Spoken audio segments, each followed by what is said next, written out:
Leasehold estates. Do you know that as a tenant, you actually have an estate in real estate?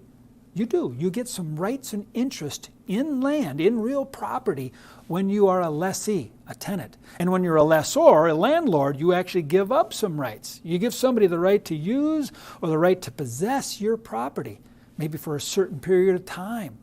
So in a leasehold, you should understand there are three types of leasehold estates. So you have a periodic estate, you have an estate at will, and you have an estate at sufferance. Well, that's the three different types of estates. But within that, when you enter into a lease agreement, what you're going to find is there's many different types of leases with many different types of actionable items and many different rights that you get. As a matter of fact, let's take a look at a video where I have a leasing agent explain several of the different types of leases and different components to those leases for us. As a leasing agent, I'm here today to meet with someone to go over their lease options.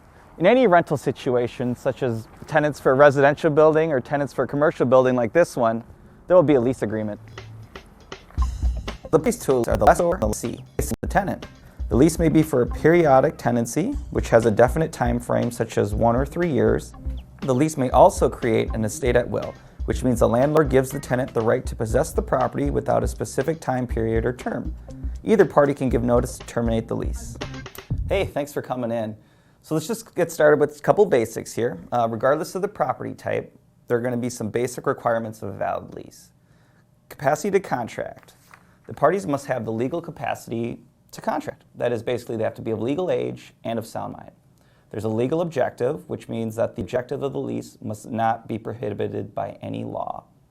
Offer and acceptance. The parties must reach a mutual agreement, a meeting of the minds, on all the terms of the contract.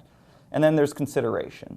The lease must be supported by a valid consideration, exchange of promises. Basically, the landlord promises to provide occupancy and the tenant promises to pay rent. A lease agreement will typically have these areas involved: the use of the premises, terms of the lease, security deposit, improvements, accessibility, maintenance, destruction on the premises, and assignment and subleasing. So there are basically three types of leases used for commercial real estate.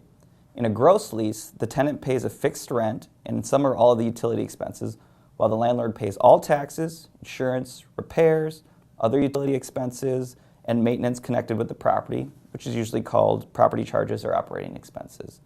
Residential and commercial office leases are most likely gross leases. In a net lease, the tenant pays all or most of the property expenses, such as hazard insurance, property taxes, and or common area maintenance charges, in addition to the rent. The monthly rental is net income for the landlord after operating costs have been paid. Leases for entire commercial and industrial buildings and the land on which they are located, ground leases, and long-term leases are usually net leases. The third kind is a variable lease, which is a lease that may allow for increases in the rental charges during a lease term. A graduated lease provides a specific rent increase at a set future date. An index lease allows for rent to be increased or decreased periodically based on changes in the consumer price index or some other indicator. Here are a few other types of leases that I don't really deal with too often, so pardon me if I just read off this list here. When a landowner leases unimproved land to a tenant who agrees to build on the land, the lease is usually called a ground lease. Ground leases are generally net leases. The lessee must pay rent on the ground, as well as the real estate taxes, insurance, upkeep, utilities, and repairs. At the end of the lease term, structures built on the property usually become property of the landlord, though. When an oil company leases land to explore for oil and gas, a special lease agreement must be negotiated.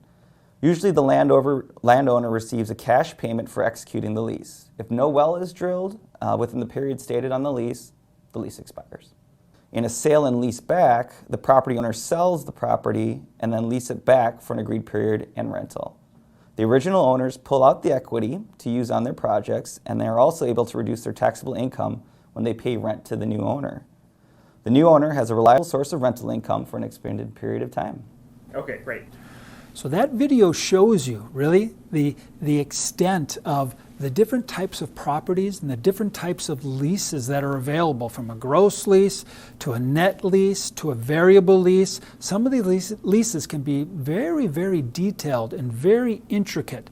They generally, most of those leases play on the commercial side of the real estate business. There is some residential leasing, but it's generally a little simpler and a little easier to understand.